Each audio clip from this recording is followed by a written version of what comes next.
It seems that reports of my survival have been greatly exaggerated. This isn't possible. Oh, I assure you, it is. How? Not how.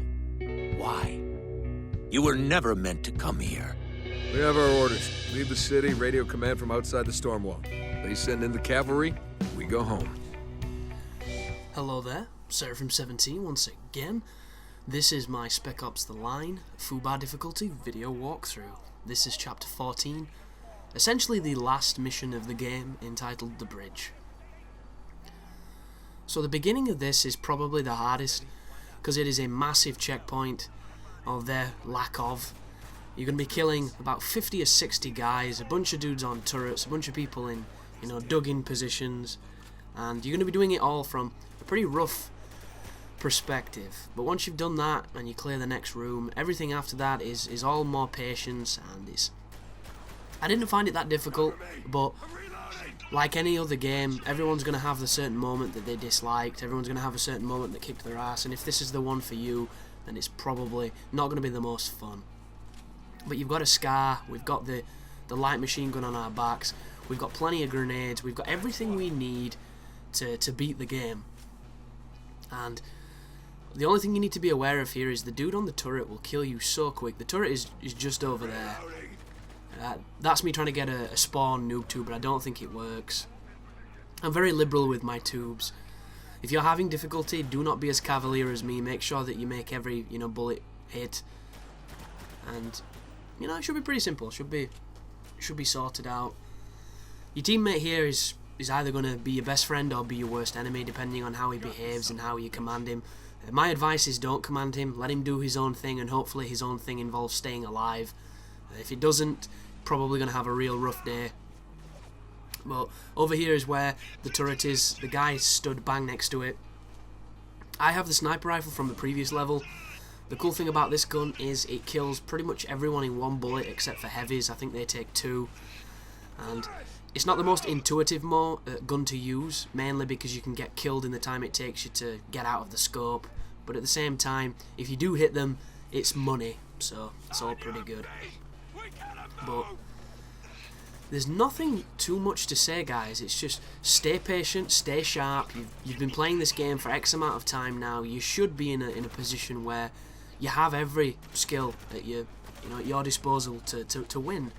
It's just a case of getting that either lucky run or that awesome run that gets you through. This is me trying to get sneaky with a sniper rifle. Might as well use it seeing as how I have it.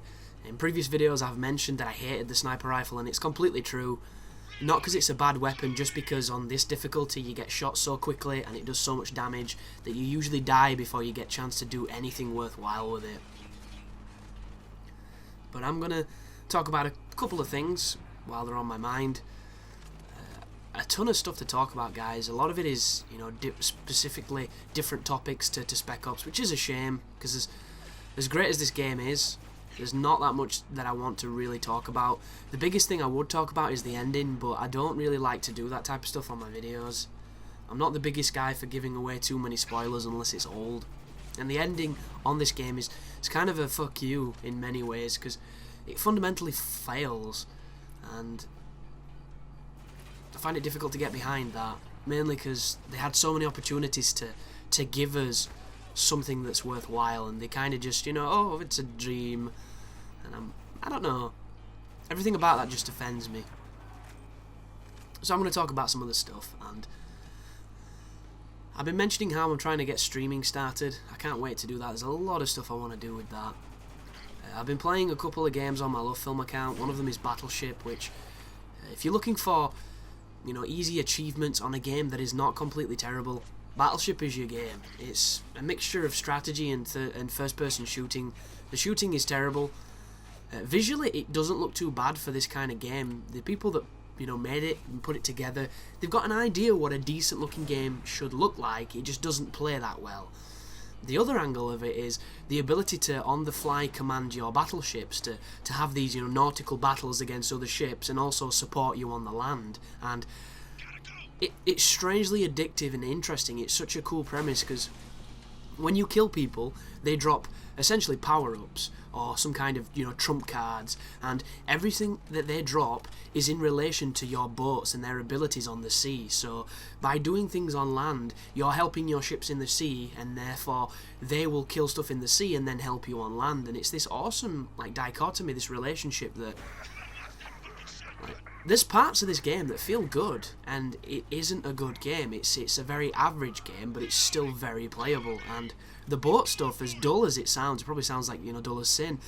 I find it really cool. And if a good developer and a team with, a good wealth of experience in game making, quality game making, got this, or played this game and took this notion with them, you could do some really cool stuff with it.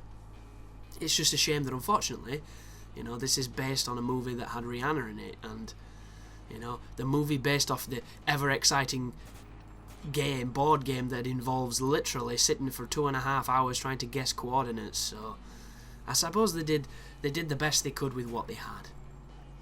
Oh, this room in here, Dubai seaside room, when you push forward into this room, it triggers a bunch of dudes, and I did this entire firefight, which is 6 minutes of combat, only to run into this room, get spawned on and killed. So you'll notice I'm a little bit tentative coming in this area because I don't have a checkpoint yet, and I'm throwing grenades at thin air because I don't think anybody's in here just yet. As soon as you go through, boom, they turn up. It is the worst mechanic in gaming history. The way that you script an event so that the guy has to trip it in the same vicinity as the people that can kill you in seconds is disgusting.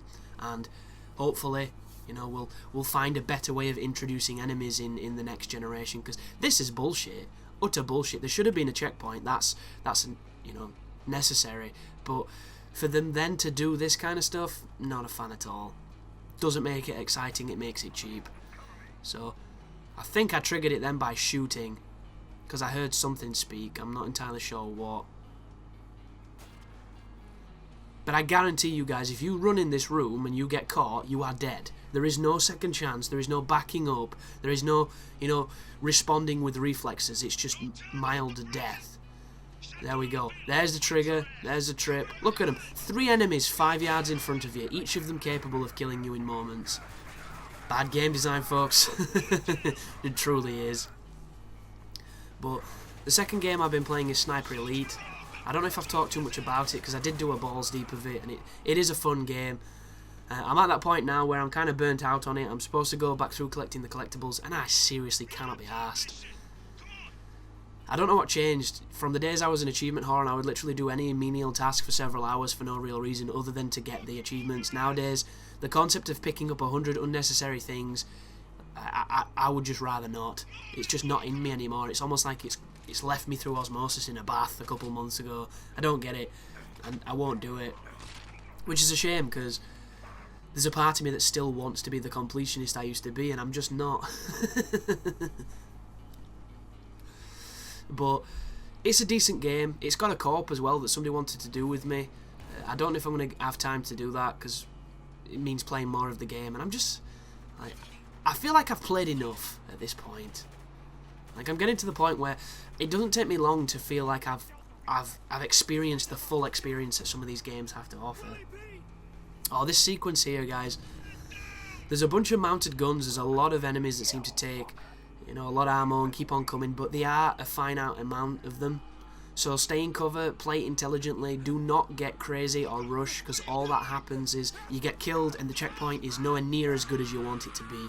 So you need to take this intelligently, but it looks worse than it is. That's the biggest piece of advice I can give you. But I've also got the high definition Tenkaichi Budokai Dragon Ball Z game, and I'm going to do a balls deep of that later on today, I believe. I haven't even put it in, but I remember playing the old ones on the PlayStation, and they're not good games. They really aren't. The Dragon Ball Z fans who can't let go. That's literally it. They are subpar beat-em-ups, but they look so goddamn like the stuff that we love that we give them much more benefit of the doubt than we should, because essentially they're pretty bad. They're pretty simplified, easy mode beat-em-ups, but they're in the universe that a lot of people adore. And I'm looking forward to playing it to see how it's aged, to see if it, it's any different, but I don't think it will be. I'm just one of those suckers, man. There's certain things where they'll never make a good game in that particular genre, but we still go back to it, like abused spouses, because we just hope that, you know, this time's different, and it never is. But a couple of people have been asking for a Witcher 2 guide. I really want to play Witcher 2. I played it at a convention and I got lost in a dungeon. It was all very dark, but it looked very nice, and it seems like something that I could perhaps get into, because it's not open worldy like Oblivion and stuff like that, so I don't get out into an open world and immediately get bored. It's a lot more linear, but it's got the illusion of being bigger than it is, and I do like those kind of games. Because one thing about me, and the stuff I enjoy to play, I like linear games. Every so often I enjoy a game that goes off script, and a much more wider one, but I've never been the dude who likes the open world games. Open world games to me are more fun dicking about than they are playing the game as it's intended, and that's kind of counterintuitive to me. And I've recently made a Dark Souls video where I put Skyrim music on, and a lot of people have seen this epiphany that I didn't like Skyrim. And the reason I didn't like Skyrim, guys, is the same reason I didn't like Morrowind, and the same reason I didn't like Oblivion. And that is not because they're bad games, because they're fantastically made games with lots of open world jank and insane amounts of detail that make them extremely mature and fun experiences. But it's the setting. The setting I am so burnt out on. I am as burnt out on the medieval setting as people were with World War II after, you know, Call of Duty 3 or whatever, because I sort of being exposed to too much of it, and I've gone to the point where I loved it so much I now hate it, because I've lost all my love for that type of era.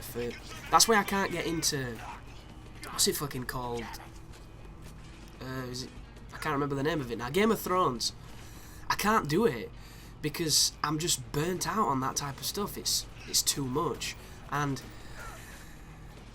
like, as far as the Bethesda type of game, it's not that I don't like those type of games, because I've invested hundreds of hours in Fallouts because it's post-apocalypse, it's Mad Max, it's something I love, and it's those type of games where you just get lost wandering the wasteland and talking to strangers and getting yourself into some of the most bizarre circumstances ever, and it's amazing. And I'm sure Skyrim and all those other ones are the same. The difference being is they involve dragons and spells and fucking potions and maces, and I don't like that stuff anymore. The Lord of the Rings just stole it from me, because those films were a great celebration of it, and I just lost it. And it's one of the reasons I never went near Demon Souls. Same reason I didn't like Dark Souls and didn't want to play it, because it looked fucking dull.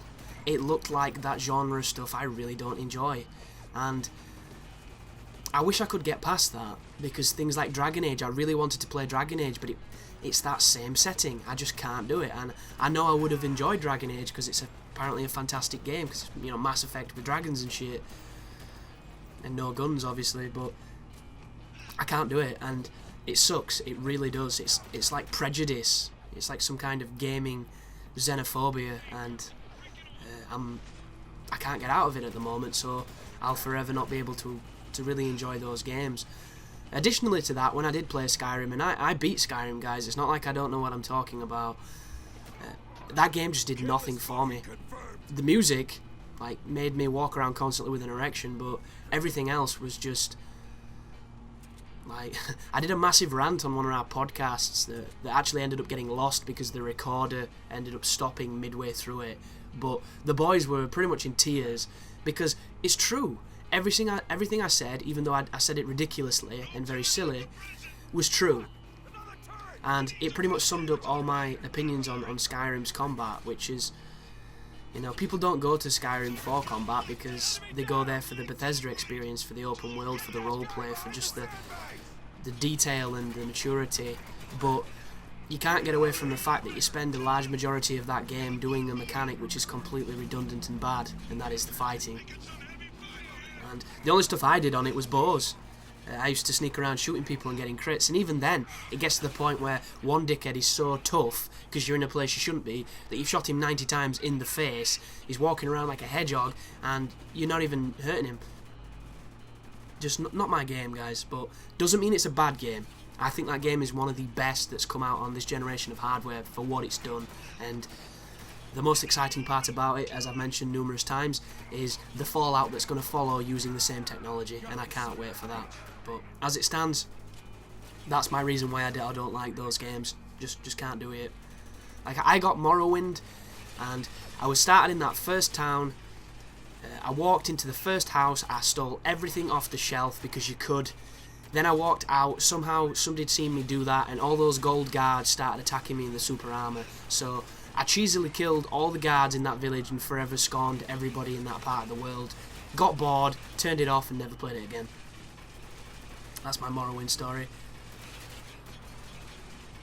But as far as Spec Ops goes, stay patient, stay in cover, take out the turret people as quickly as you can, and then push towards the sandbags on my right. You can take this a lot quicker than I'm doing, but I'm taking my time, I'm making sure I don't make mistakes and I don't die. And it's pretty simple, really. But seeing as how this is the second to the last video, I should probably do some movie talk, because it's been a while since I've talked, waxed poetic about films, and I do love films. I'm tempted to start doing like a film review feature on my channel, something like that, just to keep the diversity up. But I watched the Dredd film, Dredd 3D, which is obviously the new Judge Dredd iteration, this time with Karl Urban, and I thought it was awesome. Apparently, it's one of the biggest failings this year as far as, commercial gross, and a lot of people believe it's due to Lionsgate kind of putting it out at a really terrible time and not supporting it very well. And I think that's a massive shame, because the film it's obviously a budget release, because the majority of it takes place in one area.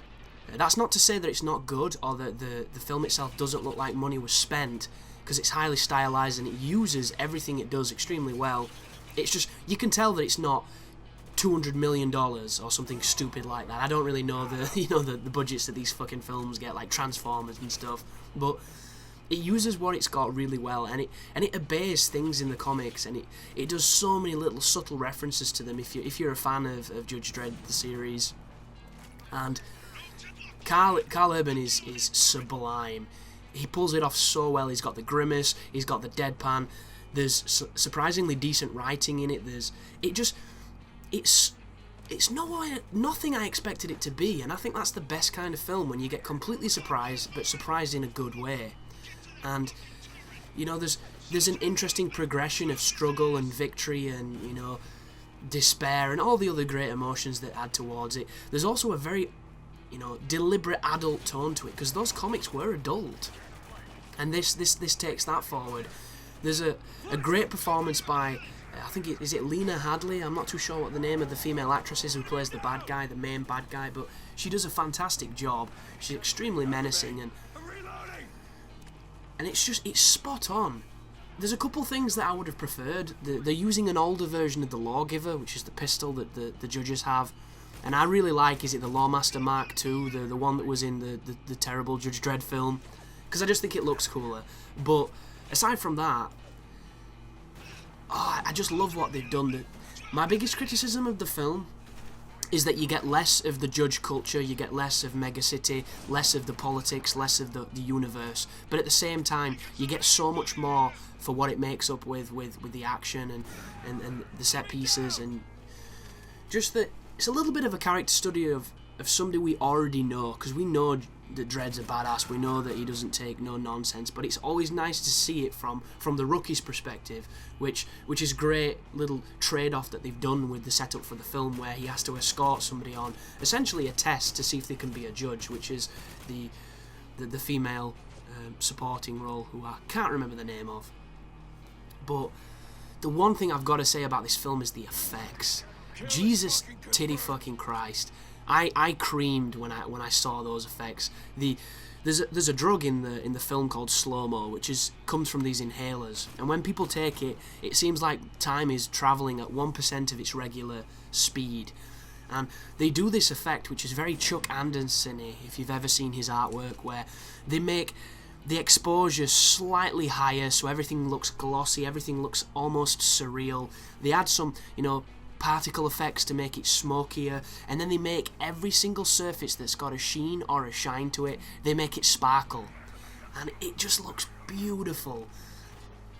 It must have took hours to do, especially the scene when she's in the bath and the water comes up and it's got all the rainbow sheen to it, and every single drop of water that's all shimmering and shining and glistening, and it just looks beautiful. It's a fantastic effect, and it's completely not contrived or indulgent too, because it pays into the story, and it also pays into a number of sequences, and it highlights them, and it gives it this unique hook that without it would have just been Dredd shooting dudes in buildings. But now they've got this drug that's both the story and an awesome excuse to have some of the most cinematic shootouts I've seen in a while. And don't get me wrong, it's nothing too original, but it's so good. That to me is like porn. It really is, that kind of design work. I loved it, and the film itself is great too. I don't think it'll get a sequel just because of the flop that it was, the fact that it didn't make the investors much money, but it deserves one because it's not a bad film. It's a great film, and it's a great film that deserved better.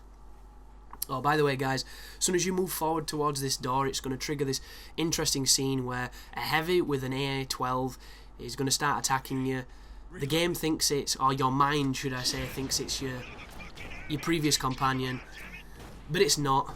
The reason why this doesn't look like him, like it does when you first do it, is because I died, and apparently when you respawn, it's just a standard heavy then. Not entirely sure what that means. This AA-12 is deadly, and it's got some surprising range. Be careful moving into this building. This building is a clusterfuck of enemies, but if you've made it this far, you've got the skills to do this room.